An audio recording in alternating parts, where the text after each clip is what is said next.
كده تليفونك صامت وكده انت مستعد. بس انت مستعد؟ يعني انت مستعد تبص في خلقتي بعد الغاب اللي انا غبته؟ والله العظيم انا اسف، والله يعني هات ايدك، لا هسلم عليك، انا ابوس ايدك يعني.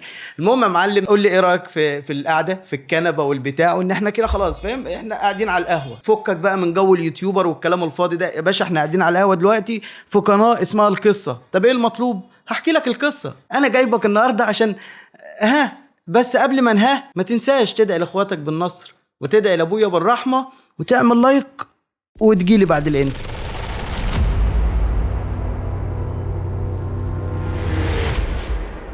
بص يا صاحبي، قصة النهاردة أيام بقى إيه الشباب والجنان والحوارات دي. في الفترة دي أنا كنت كل شوية في شغل، يعني ما كنتش برسى على شغلانة. المهم سبت الشغل اللي أنا فيه وقاعد في البيت بلا شغلة ولا مشغلة حرفيا. كلمني واد صاحبي، واد رجولة يعني الله يحرقه، كلمني في الوقت ده وقال لي ان هو كان شغال في مول، في شركه حلويات في المول ده. قال لي انهم عايزين ناس ليها في الميديا والكلام ده، فايه رايك؟ انا عارف ان ليك في النت والحركات دي، تيجي؟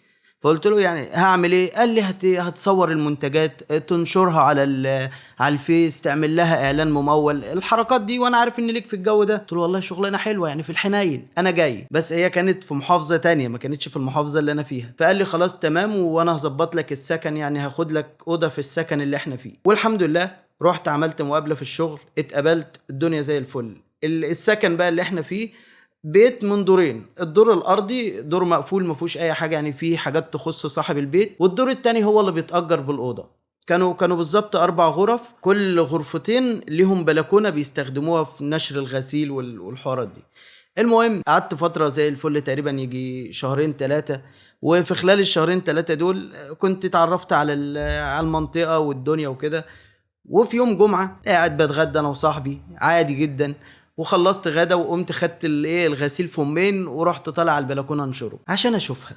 اشوف مين؟ اشوف حته سكر محلي محطوطه على كريم شانتيه، او كريم الشانتيه اللي محطوط عليها. المهم ان انا شفت اجمل من رأت عيني من جنس حواء.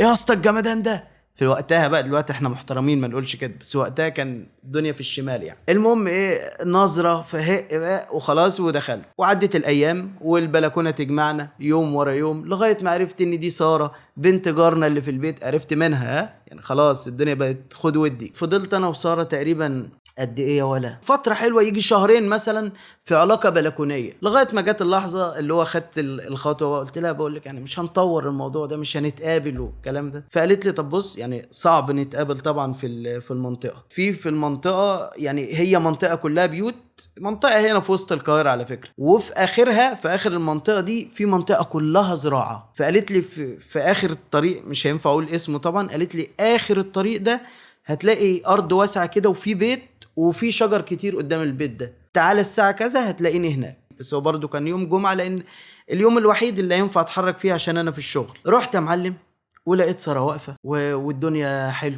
والبت زي القمر، والكلام خد وهات برضو، والدنيا ماشية، مفيش أي مشكلة، مفيش ما لم يعارضنا شيء إلى الآن. وإذ فجأة يا صديق سارة بتحكي لي عن البيت اللي قدامنا، اللي احنا قاعدين تحت الشجر اللي هو قدامه ده، وان طفولتها كانت كلها بتيجي تلعب هنا هي والعيال اصحابها، وكانوا يخلصوا مدرسه ويجوا يلعبوا في الارض دي، وياما دخلوا البيت ده.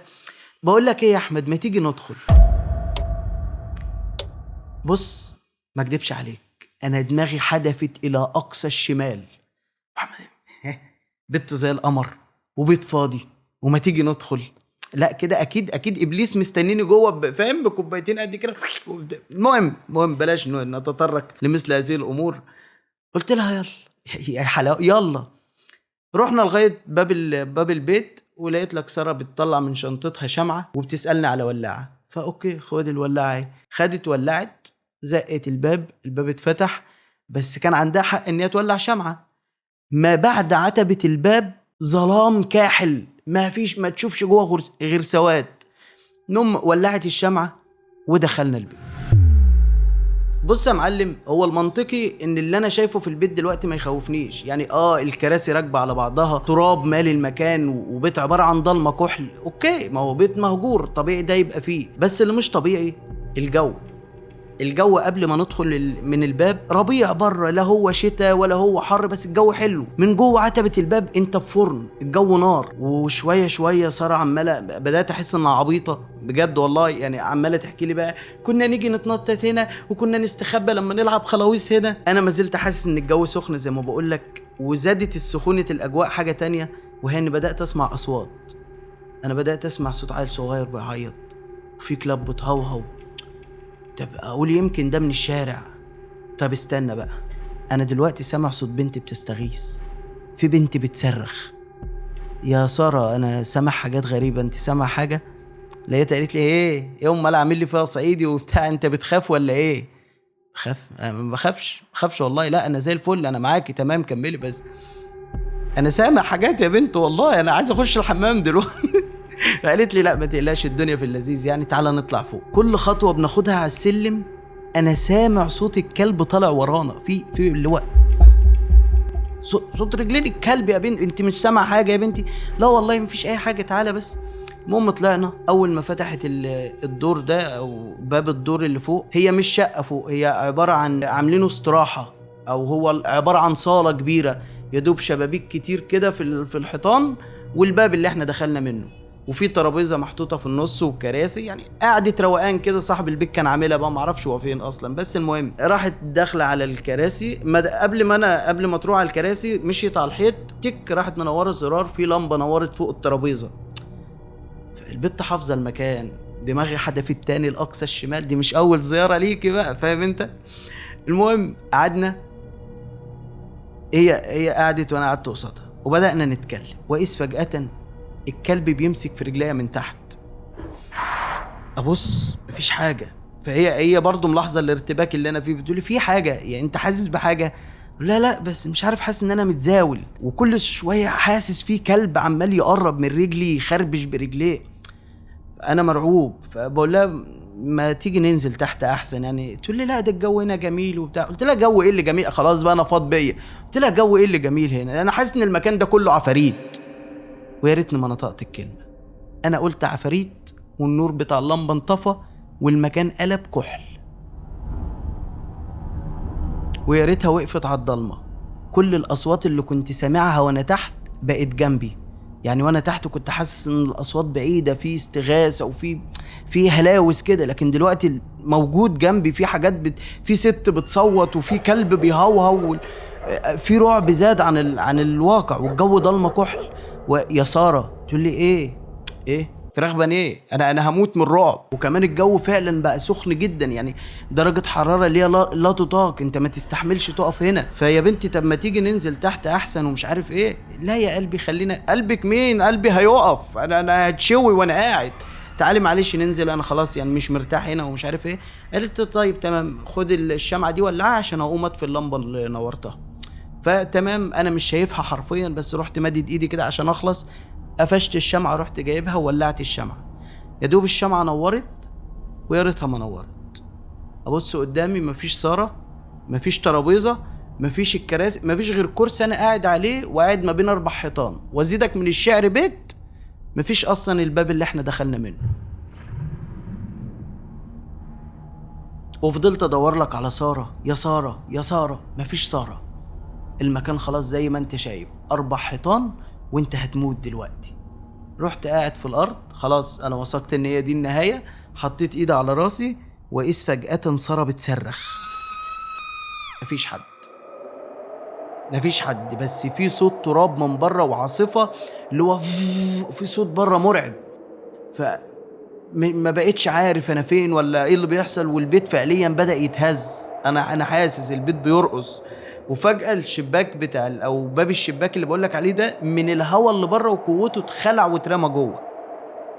الباب رازع في الارض، والصوت هدي، ما عادش فيه عاصفة بره.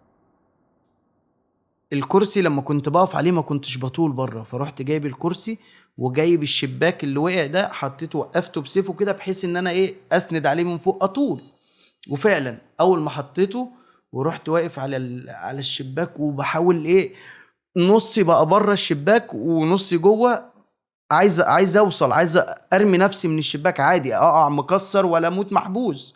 بس انا يا دوب رفعته ببص، إذ فجأة إن الشباك ده فتح على بحيرة، مش بحيرة دي، بحر بس ميته لون الترع، لون اسود كده. فأبص، مصيبة إن أنا ما بعرفش أعوم، فأموت غرقان ولا أموت محبوس. أنا متعلق وفي حيرتي، وإذ فجأة أنا ألاقي سارة ماسكة رجلي من ورا، رجلي اللي متشعلقة جوه البيت، وبتقول لي أنا بقى كنت بعشق أقف الوقفة دي وأتفرج على الزراعة من عندك. الزراعة من عندي هو اللي أنا شايفه ده؟ وانت جيت امتى؟ يا نهار ازرق، ساره مين؟ المهم ايه، شدتني من رجلي، انا فاكر، راحت قال لي انزل بقى بلاش جنان، خلاص كفايه كده. نزلت لقيتها بتقول لي انا بقى كنت دايما بحب اقف الوقفه دي زي ما بحكي لك هي بتحكي بس انا مش سامعها، انا ببص على المكان اللي جوه، الحيطان كلها شبابيك عادي، باب السلم اللي طلعنا منه موجود، الترابيزه بالكراسي اللي كله موجود، مفيش الفيلم اللي عدى من دقيقه ده. فاللي هو انا بحلم ولا ايه اللي بيحصل؟ بص يا صاحبي، انت مهما حاولت توصل للاحساس اللي انا كنت حاسه ساعتها مش هتعرف، لان انا نفسي كنت حاسس ان انا مش حاسس والله. يعني هو ازاي من ثواني كان المكان كله فاضي وما كانش فيه حد، والبت دي ما كانتش موجوده، وفجأة البت بقت موجوده. انا بدأت اشك في البت نفسها اللي هي ممكن تبقى حاجه، فاهم؟ فالمهم اول ما نزلتني كده ولقيت الدنيا تمام، قلت لها طب يلا بقى، مش قلنا هننزل؟ قالت يلا زي الفل. ولعت الشمعة خلاص عادي وطفت النور، ومشينا بنور الشمعة، نزلنا البيت من تحت زي ما هو تمام التمام. خرجنا من البيت الدنيا عادي، وارمي بعيني ناحية الشباك، يعني ناحية الشباك اللي انا كنت باصص منه علشان اشوف البحيرة اللي شفتها وانا فوق. مفيش بحيرة، ارض كلها زراعية. فالمهم هي انا مركز في كل ده، ولقيتها بتقول لي طب بقول لك انت هتقف هنا 5 وانا همشي قدامك شويه، عشان ما ينفعش طبعا حد من المنطقه يشوفنا ماشيين مع بعض. اوكي، توكل على الله، امشي. انا مش عارف اتكلم. هي مشيت طبعا، انا كان لازم اقعد شويه كتار عقبال ما هي تبعد. بعدها ب3 ثواني بالظبط كنت بجري وراها، وانا خايف انا خايف استنى، وبجد بجد بقيت خايف منها هي كمان، يعني انا خايف امشي وراها. فالمهم فضلت اتدنجل كده، بس اللي هو ما تبعدش عن عيني، انا مطمن بوجودك الله يحرقك. وفضلت ماشي لغايه ما دخلنا المساكن بقى خلاص. رحت انا داخل من شارع في شارع في شارع، اللي هو بحاول اضيع وقت تكون هي وصلت بيته. ووصلت بيتها وانا وصلت لبيتنا برضو. رحت اول ما رحت السكن، طلعت فتحت الباب داخل، نزل رجلي بس عشان وجعتني. اول ما دخلت لقيت صاحبي بيقول لي ايه يا معلم انت جاي منين وكنت فين ومش عارف ايه، قاعد يهري. المهم سبته ورحت داخل على الاوضه فاتح الباب ورمي طولي. راح داخل ورايا بيقول لي يا اسطى ما تقدرني، ينفع اللي انت عملته ده؟ 3-4 ايام تغيبهم من الشغل، ولا ترن ولا تستأذن من اصحاب الشغل، ولا تعرفني انك روحت البلد. قلت له ايه يا اسطى اللي بتقوله ده؟ انا الشغل ملوش دعوه بيا، انا اجازه النهارده فمحدش لي فيه. قال له الا من امتى انت بتأجز التلات؟ يا اسطى النهارده الجمعه، انا النهارده اجازتنا، انت فاهمني؟ قال لي يابا تليفوني اهو، بص في تليفونه، النهارده التلات. طلع تليفوني وابص، النهارده التلات. يعني بحاول اجمع. قلت له طب وانت ايش عرفك ان انا روحت البلد اصلا؟ قال لي ما انا كلمت ابوك يا عم وسالته عليك، قال لي انك راقد في الاوضه في البيت ومش راضي تطلع ولا تيجي الشغل. قلت له ابويا قال لك ان انا موجود في البيت؟ قال لي قلت له طب رن لي على ابويا كده يا اسطى. راح مطلع التليفون، تك تك تك، ايه يا حاج يا اخبارك مش عارف ايه، هو احمد موجود عندك؟ قال له احمد موجود هنا اهو. هو برق، انا اترعشت بس ما زلت حاسس وعارف ان في حاجه مش مظبوطه. فهو برق كده، قلت له قول له خليني اكلمك، يعني فاهم؟ انا بقول له يعني خلي ابويا يدي لي التليفون من هناك عشان انت يا رب تكون فاهمني. فالمهم قال له طب معلش ينفع اكلم احمد؟ قال له ثواني خد اهو. ايه، في الثواني اللي احنا الاتنين انا وهو مبرقين دي، لقيتني برد على صاحبي في التليفون وبقول له ايه يا ابو الصحاب، ايه الاخبار؟ انت مستني صاحبي يرد صح؟ صاحبي لا عاد يصد ولا يرد يا معلم، صاحبي مرمي في الارض اغمى عليه. المهم قعدت احاول افوق فيه ما بيفوقش. رحت سايبه وطلعت اجري اجيب له ازازه ميه من المطبخ او كوبايه ميه. وصلت المطبخ جبت كوبايه الميه وراجع، وانا على باب الاوضه قبل ما ادخل لقيت ساره بتنادي من البلكونه. الفيلم بدأ يخلي ان انا اشك ان عقلي بخير. لا، انا عقلي مش بخير، بس لا اراديا لقيتني نسيت صاحبي اللي راقد جوه ده ورحت على البلكونه. يا دوب رحت على البلكونة وببص، مفيش سارة. بس هو مش مفيش سارة بس، هو مفيش بيت قصاد البلكونة بتاعتنا أصلا. هوا. أبص تحت ألاقيها أرض واسعة ومليانة شجر، وسارة واقفة فعلا تحت، بس تحت شجرة منهم. ثواني كده، دي الأرض الواسعة اللي أنا رحت قابلت فيها سارة، والشجر ده وده الطريق اللي أنا كنت جاي. أنا واقف في بلكونة البيت المهجور هو. سواد. مجرد ما عقلي استوعب ان انا واقف في بلكونة البيت المهجور وباصص على الارض الواسعة دي، الدنيا ضلمت فجأة. معرفش عدى قد ايه، لان انا المفروض اني كنت فاقد الوعي وقتها، بس انا فتحت عيني لقيتني في مستشفى، وجسمي كله متشرح حرفيا، متقطع، كأن كان في 15 كلب بياكلوا فيا، وصاحبي جنبي وابويا جنبي. بسألهم هو في ايه اللي حصل، مش عارف ايه. صاحبي قال لي محدش يعرف ايه اللي حصل، انت من ساعة ما قلت لي يوم الجمعة انك نازل رايح مشوار قريب وراجع، وانت غبت يومين 3، قعدنا نسأل عنك لغاية ما لقينا المستشفى هنا، يعني جم سألوا عن اسمي، لقوني موجود فعلا، وان معمول محضر في المركز، انهم لقوني على الطريق متشرح ومرمي بالطريقة دي. بس ايه اللي حصل؟ معرفش.